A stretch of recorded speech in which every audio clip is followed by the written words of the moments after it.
Isaiah chapter 29 verse 6. Tuloy ko lang yung message ko last Sunday. When God shakes the earth. Amen? Okay, at nakakalungkot na pag-pray natin kasi since I think August 13 ba? Kailan pa yung parang mayat maya meron pa rin eh. Kahapon yata meron ulit na naging earthquake. So, hindi natin alam kung anong nararamdaman ng mga kapatiran natin, mga tao doon sa part ng nililindol. Nandun yung takot, nandun yung tawag dito dahil may pangamba sila. Anytime pwede mangyari. Okay? Nakakatakot. But sa Bible, sinabi na yung regarding sa earthquake. Amen?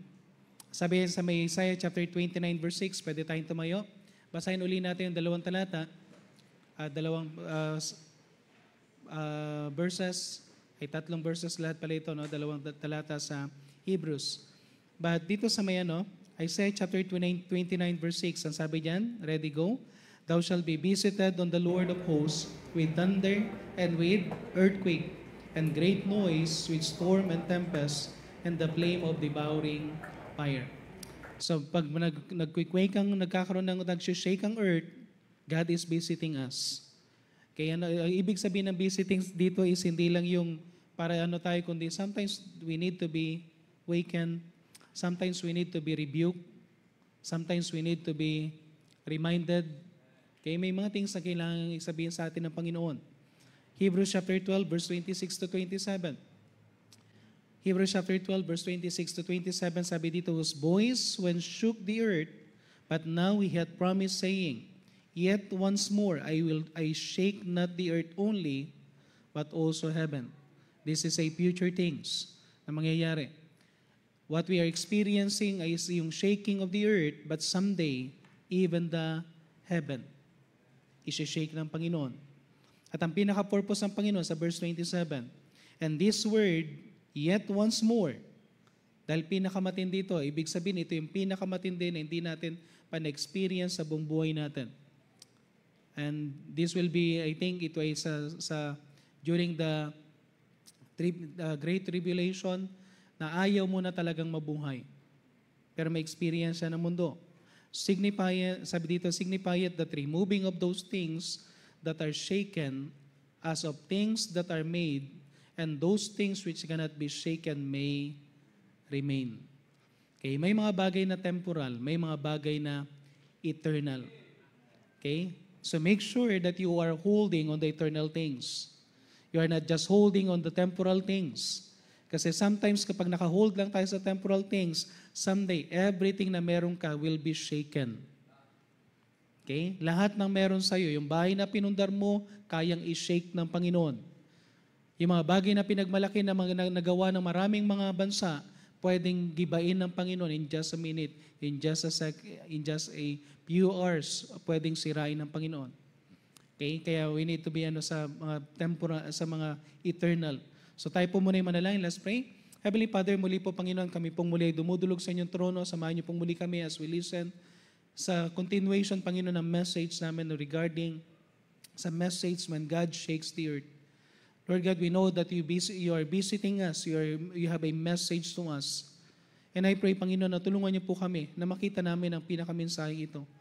Dalayan ko po, Panginoon, na hindi po kami, Panginoon, hindi po ito masayang, Panginoon, kundi makita namin, Panginoon, ang inyong purpose, why you are shaking us, even our faith, Panginoon, ang mga bagay, Panginoon, na ginagawa po namin.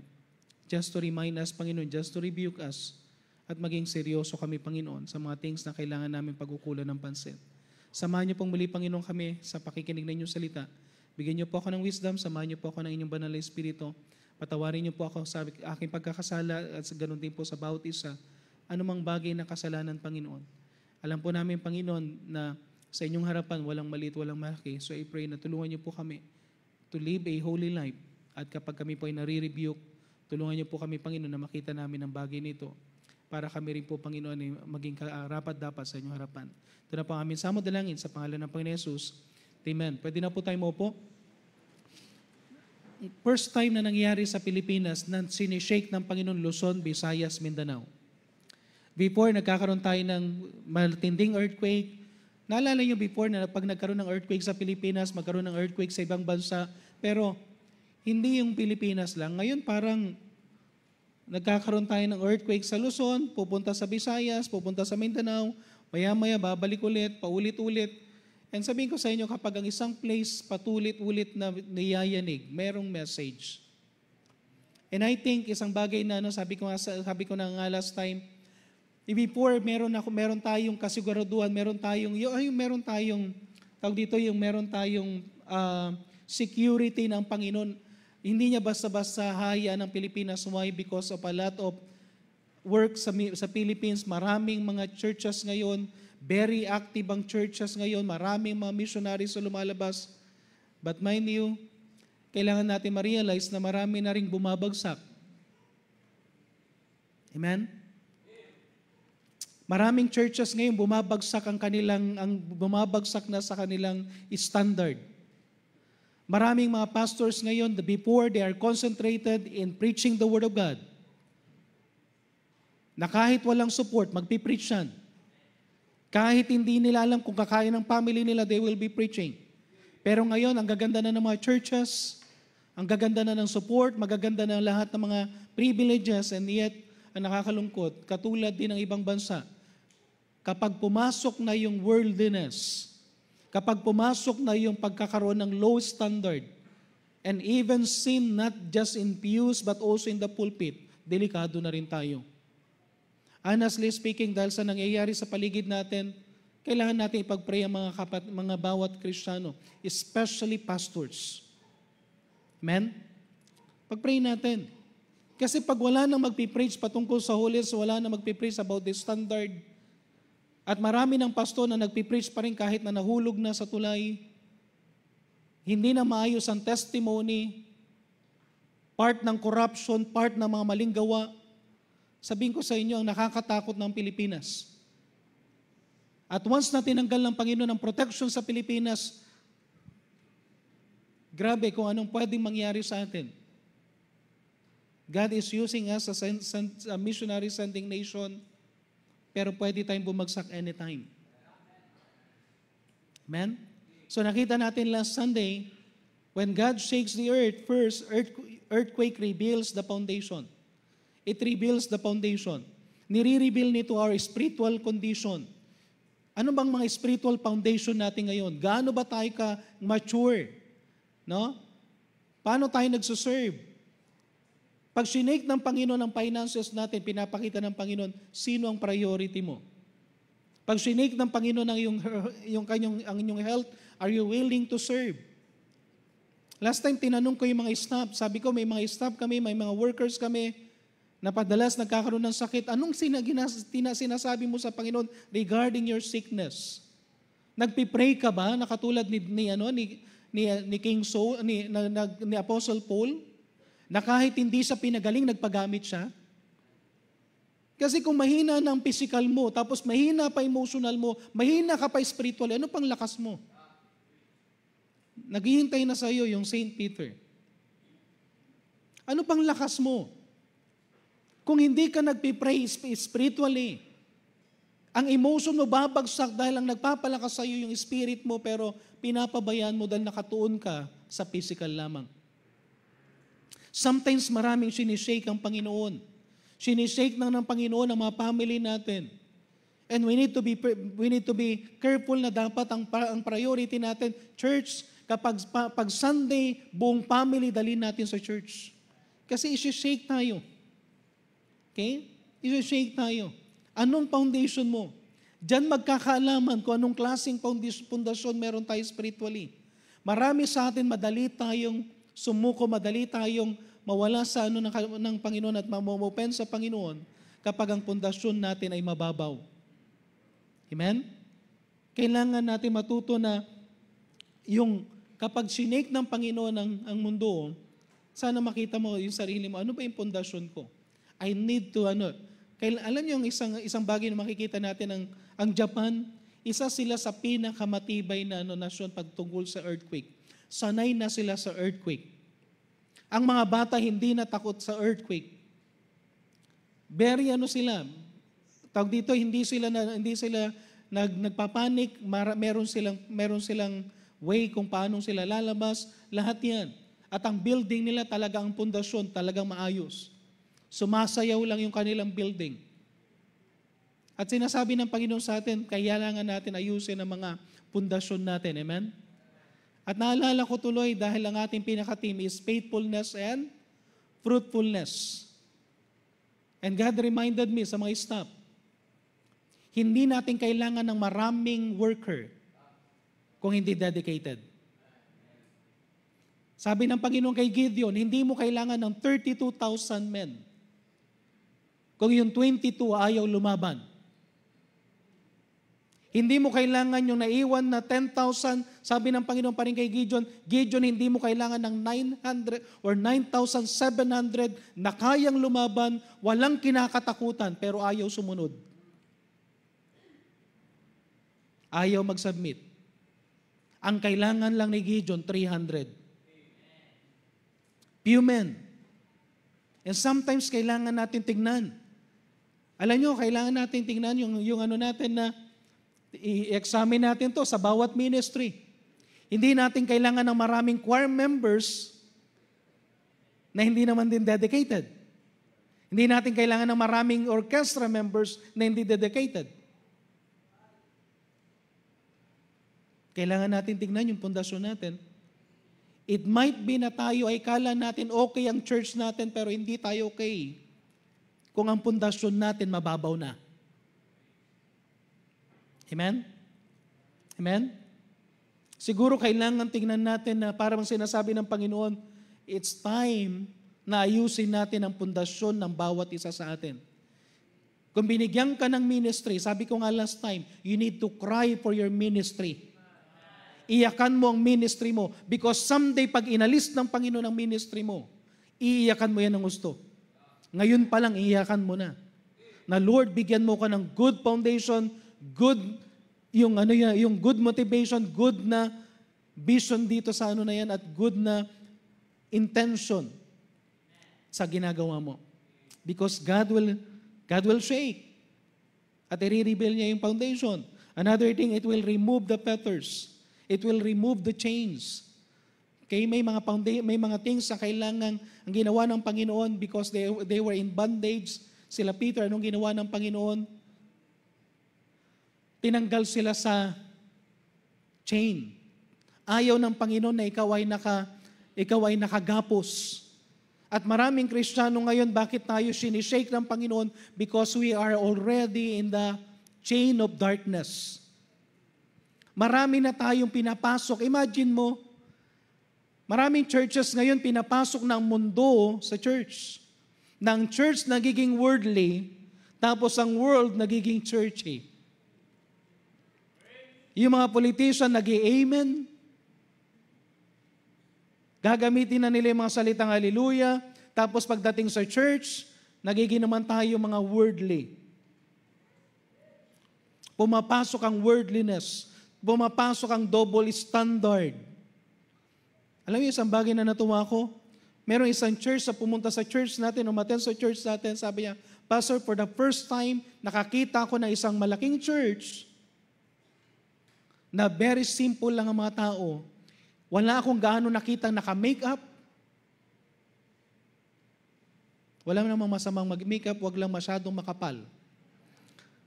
Kasi baka hindi na makapal, pag makapal na masyado yung mukha na ay yung makeup natin, hindi na maganda, amen? Amen?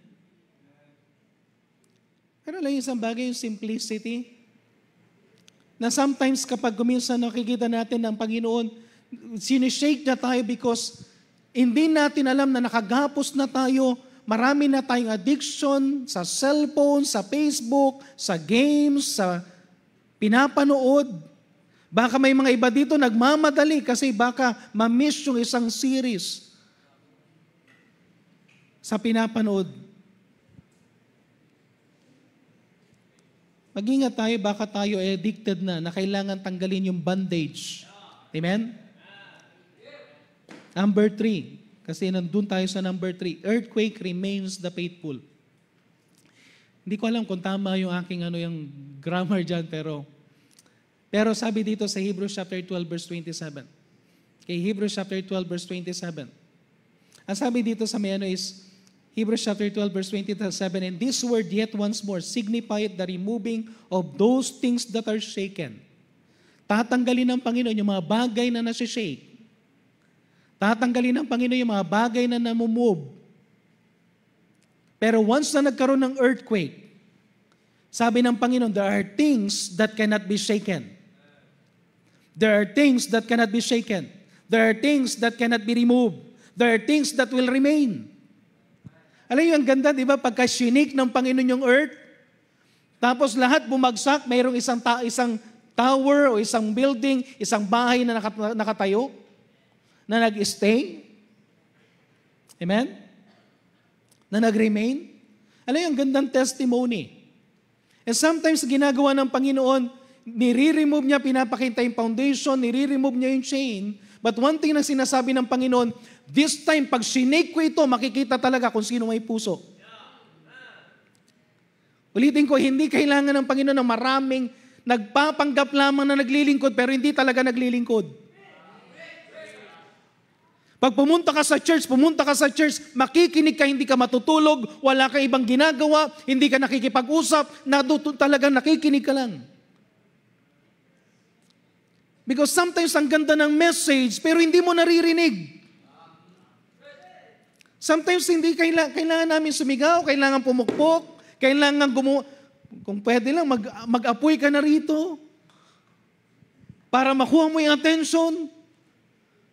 And yet, sinasabi ng Panginoon, someday, lahat ng pinagkakaabalahan nyo, mawawala, meron lang may re-retain.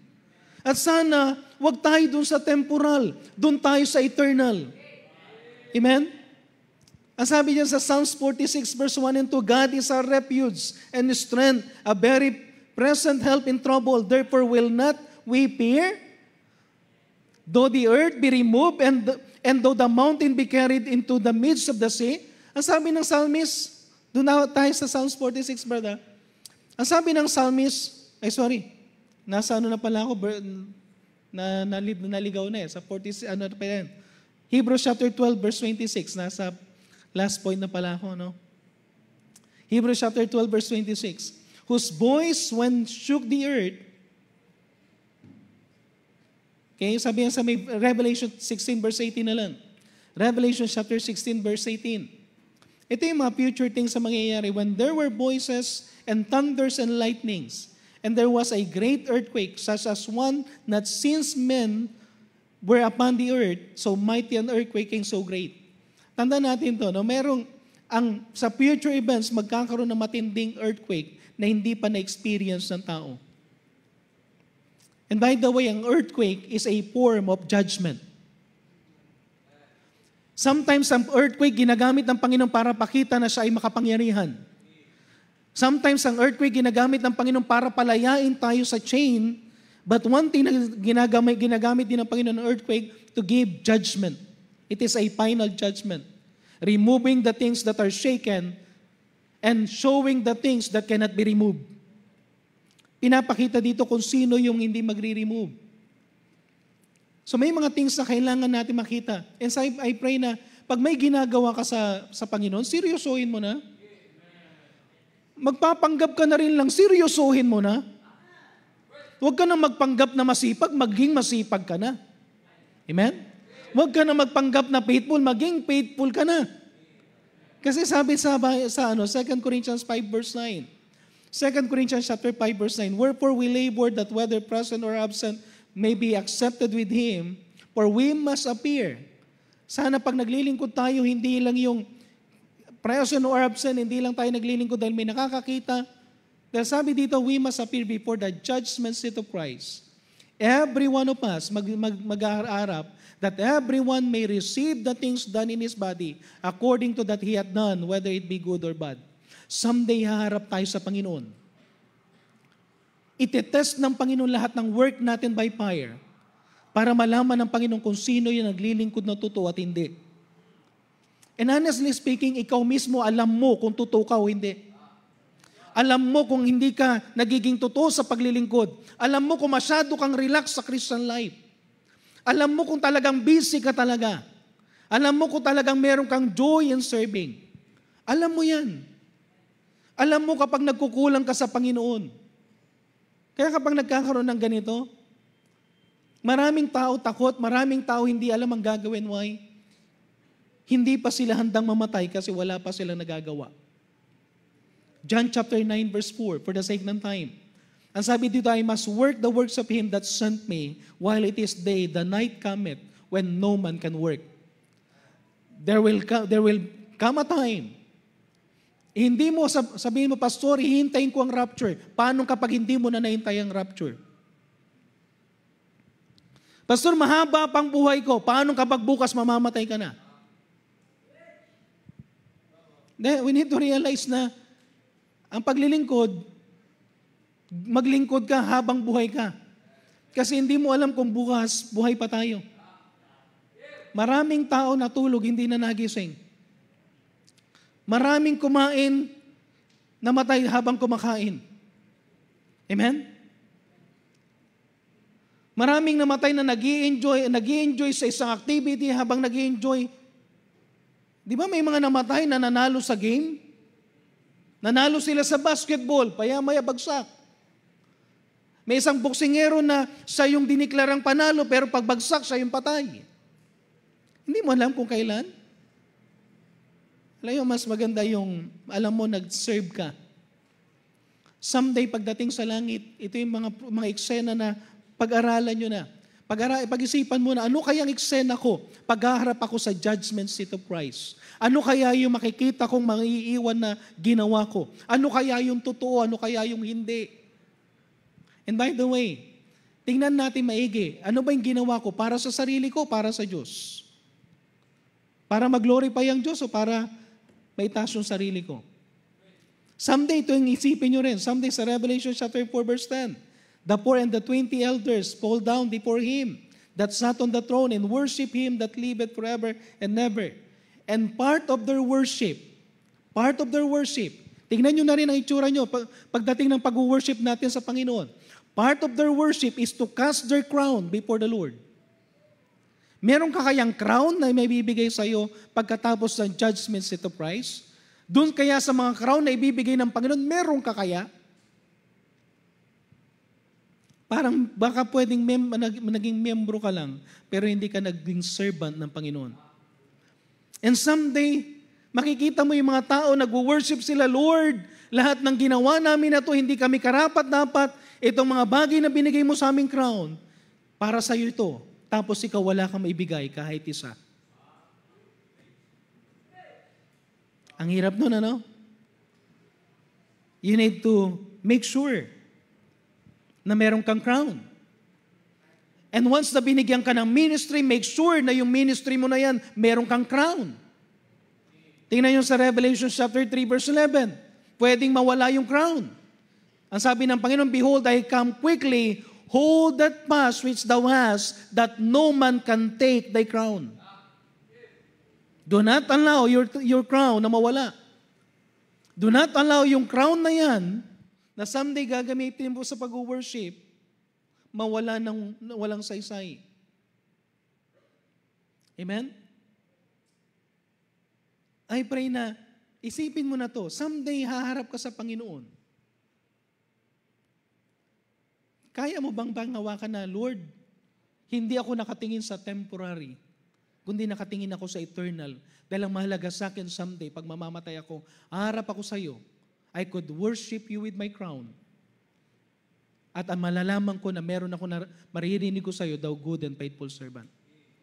Ang sabi sa 2 Corinthians chapter 4 verse 18, while we look not at the things which are seen. Ano ang tinitingnan mo? The things that are seen? The things that can be shaken? The things that can be removed? Pero sabi niya we look not at the things which are seen. Pero anong tinitignan nila? But at the things which are not seen. Ang isang tunay na Kristiyano, hindi siya nakatingin sa material na bagay na nakikita sa mundo, but on the things not seen. For the things which are seen are temporal, but the things which are not seen are eternal. Aanhin mo kung anong meron ka ngayon sa bangko. Pag nagkaroon ng gera ngayon, wala na yan. Amen? Amen? Aanhin mo yung 40 na mamahaling sasakyan, ngayon babawiin na, amen? At may iwan na lang sa'yo payong. Aanhin mo yan.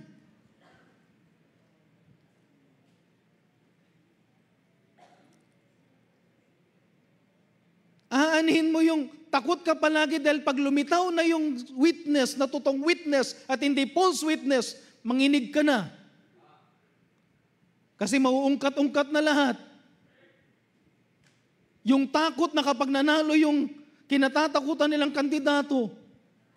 Alam niyo yung kuminsan, kapag ganyan ang nakatingin ka sa things that are sin, sana sa Christian life, ma-realize natin to.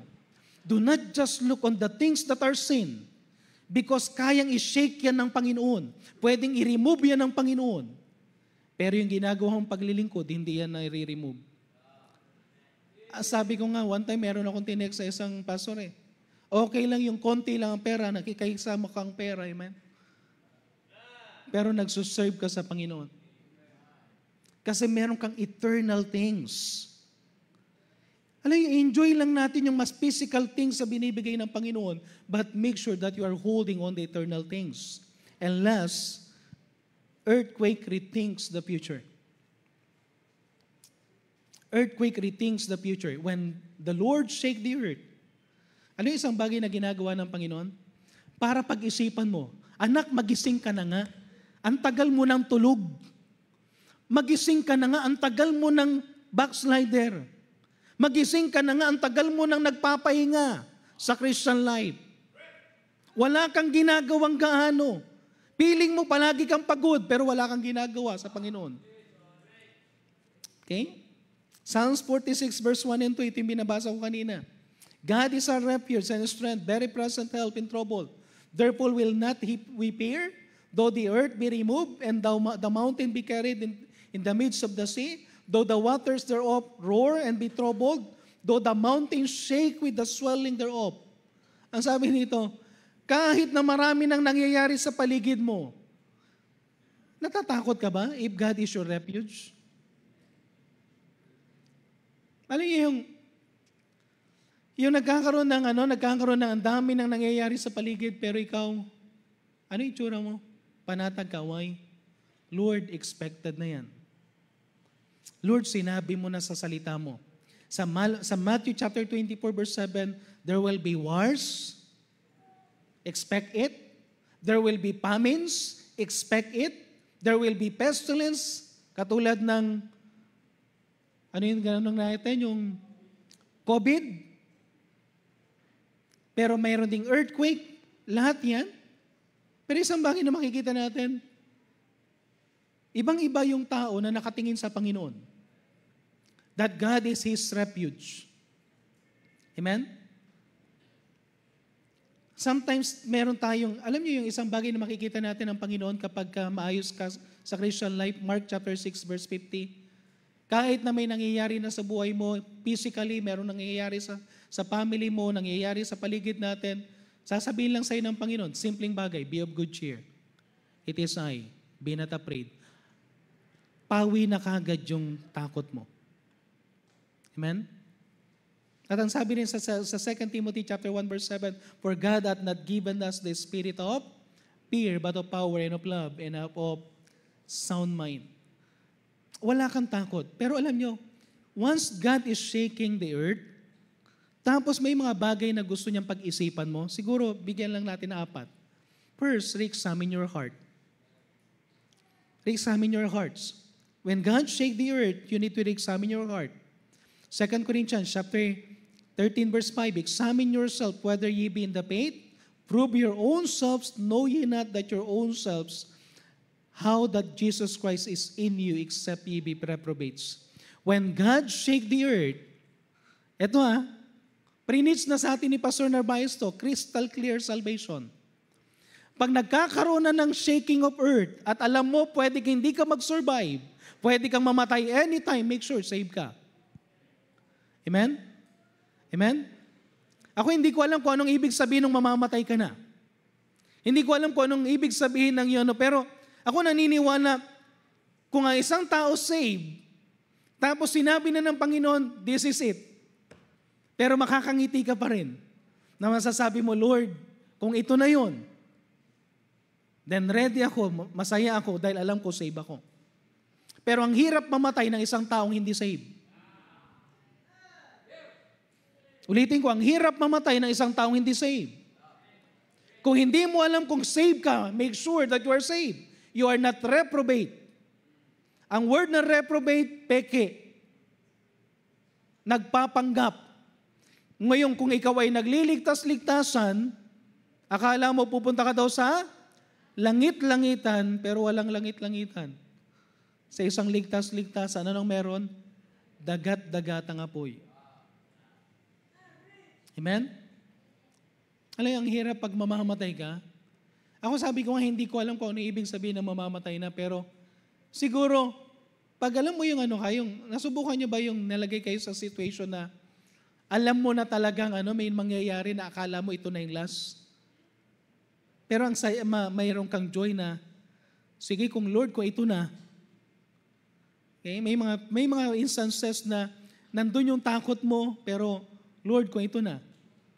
Nasa isipan mo pa rin baka, ito nakikita ko isang mga tao malapit ka na mamatay pero nasa isipan mo magwi-witness ka pa.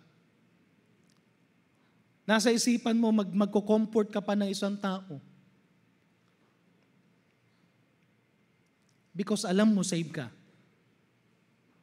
Amen? Pag nagkakaroon ng ganito na nangyayari, make sure that you are saved. Second, make sure to return from your backsliding. Okay? Baka ang tagal mo ng backslider, bumalik ka naman na. Amen? Amen?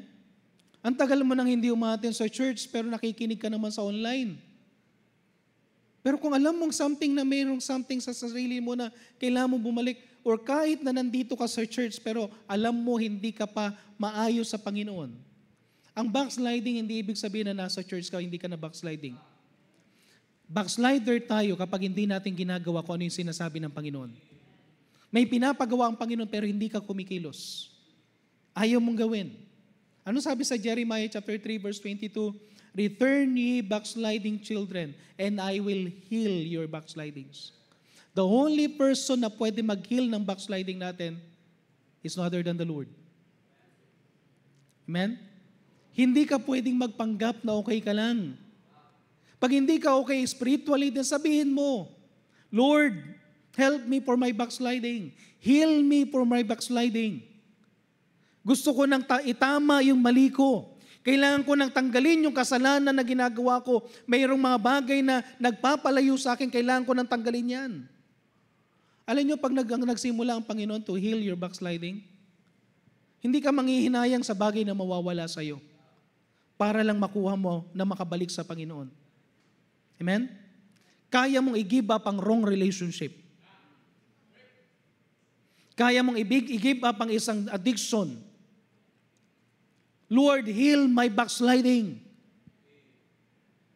Kung nanonood ka pa ng mga pornographic things, kung meron ka pang relationship, and by the way, hindi ako naniniwala doon sa nagsasabing na sinabi nila na sila ay nagsisisi pero patuloy pa rin sa kasalanan. Walang pagsisisi yun. Nakita mo ang pagsisisi? Di ba si Nicodemus na nagsisi? Nakita niya na mali yung kayamanan niya, kalahati kagad binalik. Nakita niya yung pagkakamali niya, nirestore niya fourfold. At yung babae na nahuli na nangalo niya, sinabi ng Panginoon, humayo ka pero huwag ka nang babalik sa dati mong ginagawa. Huwag ka nang magkasala muli. Amen? Iano mo ang Panginoon na i-heal ang backsliding mo. Amen? I pray na sabihin mo sa sarili mo to, Luke chapter 15 verse 18, sabihin mo sa sarili mo, I will arise and go to my Father and I will say unto Him, Father, I have sinned against heaven and before Thee. Sabihin mo yung kasalanan.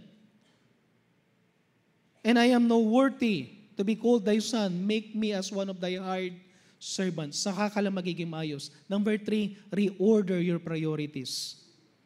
Pag sinishake na ng Panginoon yung natin, parang sasabihin ng Panginoon, anong pangarap mo? Pangarap ko, pastor, na magkaroon ng magandang bahay. Sige, kung ang pangarap mo magkaroon ng magandang bahay, baka pagkatapos mo magawa, lumindol. Alam nyo, simple lang naman eh. Walang masamang mangarap, pero isama mo ang Panginoon sa pangarap mo. Isama mo ang Panginoon sa lahat ng gagawin mo.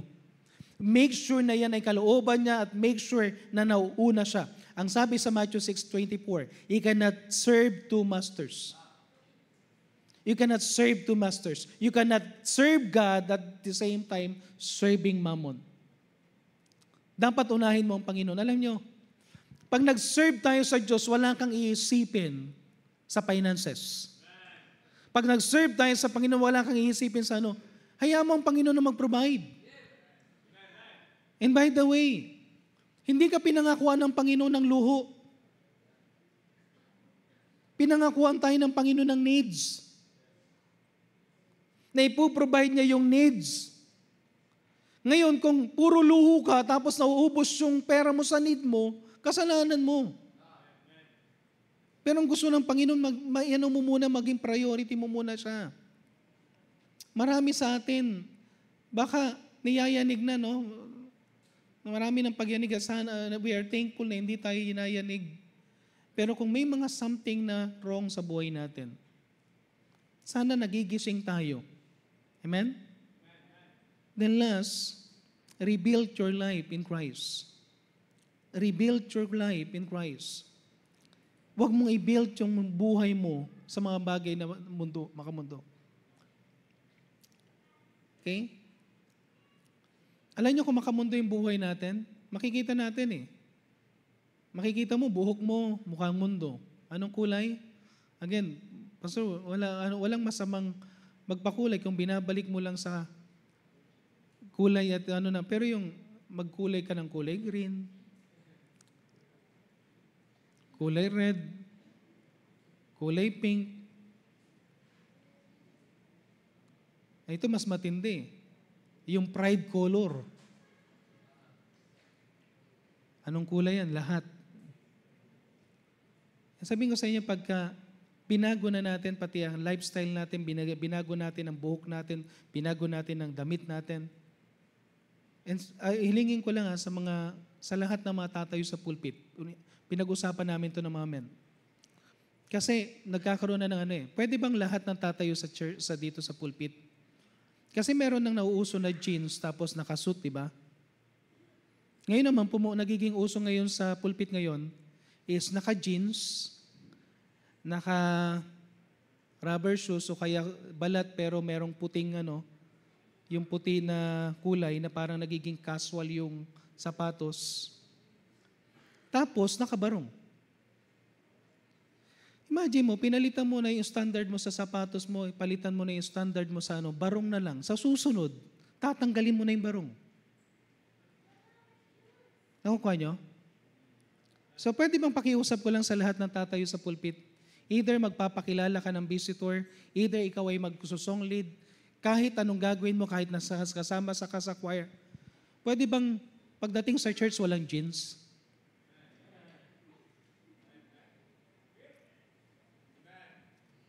Okay? Itaas lang natin yung standard natin dyan. Pwede bang, kung kulay brown yung sapatos mo, brown talaga, wala nang halong kulay puti, na nagiging casual, na nagiging parang rubber shoes? Amen? Kasi, wala nang, alam nyo, parang ganito. Sino sa inyo ang alam ang concept ng unisex? Bakit may lumalabas na unisex na product? Bakit may mga unisex na product? Ini-introduce sa tao na pwedeng gamitin ng lalaki at babae yan. Then later on, papasok na kahit ano nang isuot mo. Basta feel mo. Basta masaya ka, pwede na yan. Mundo yun. Ang sabi pa rin sa Bible, iba ang damit ng babae, iba ang damit ng lalaki. Iba ang gupit ng babae, iba ang gupit ng lalaki.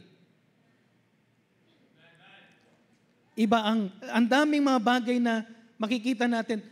Tingnan natin itong lahat.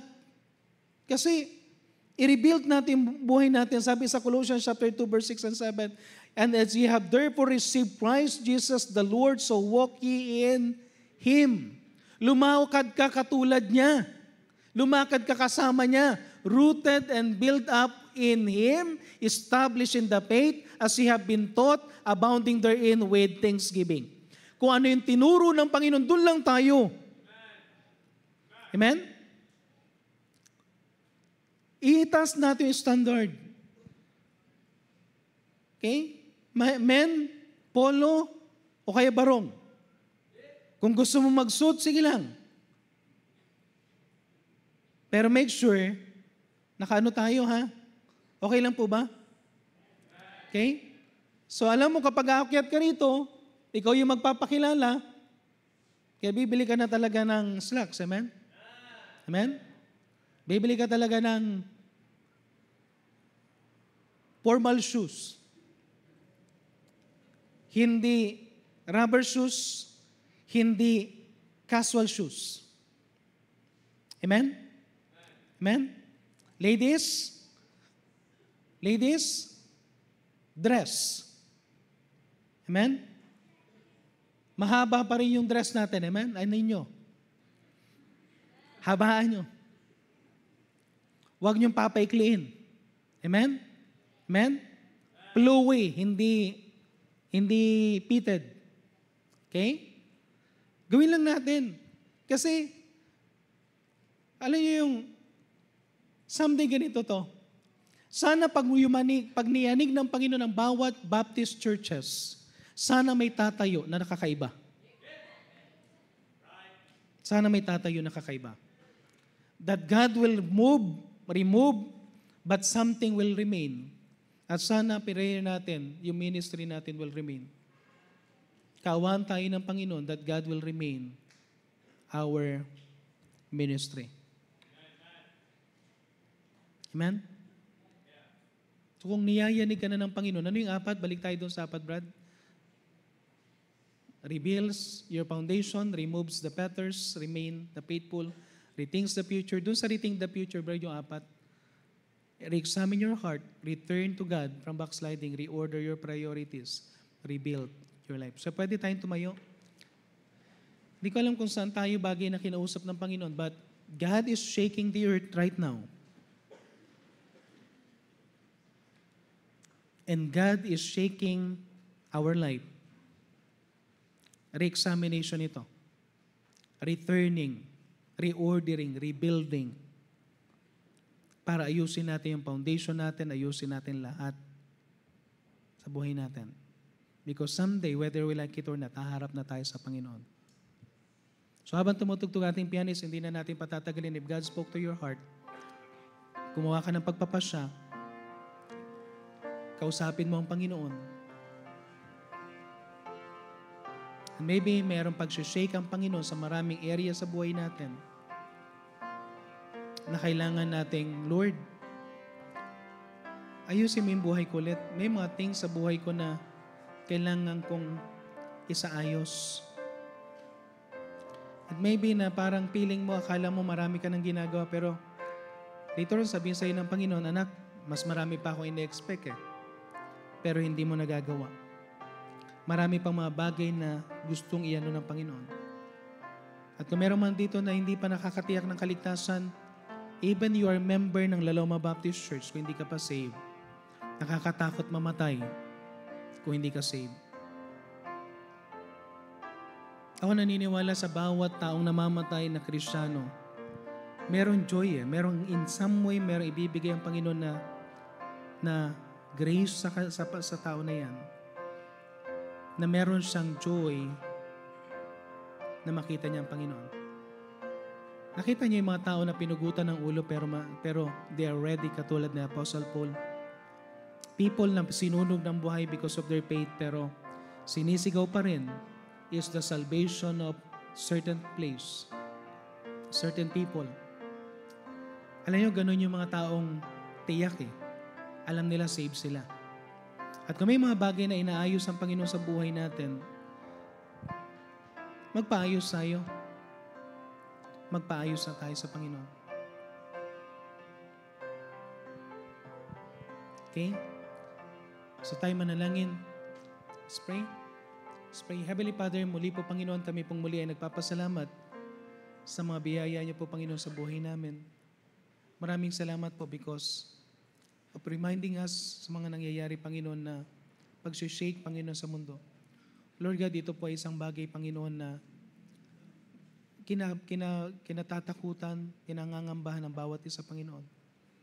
But Lord God, alam namin Panginoon na bilang isang mananampalataya, may mensahe ka Panginoon. Alam namin na may mensahe ka Panginoon. At may mensahe ka sa bawat isa sa amin, Panginoon.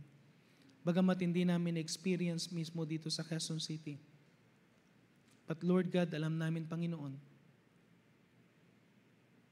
na pag nakikita namin yung mga nangyayari sa paligid, we feel yung kanilang tears, yung kanilang fears. At alam namin, Panginoon, na in some way kami po ay affected. At tinitingnan namin na ito po ay pwedeng mangyari sa amin. But Lord God, tulungan niyo po kami, Panginoon, na once na you're allowing us to see something, specifically sa spiritual realms, Lord God, tulungan niyo po kami, Panginoon, na maging mas magkaroon ng time, Panginoon, sa iyo at mas maging seryoso sa iyo, Panginoon.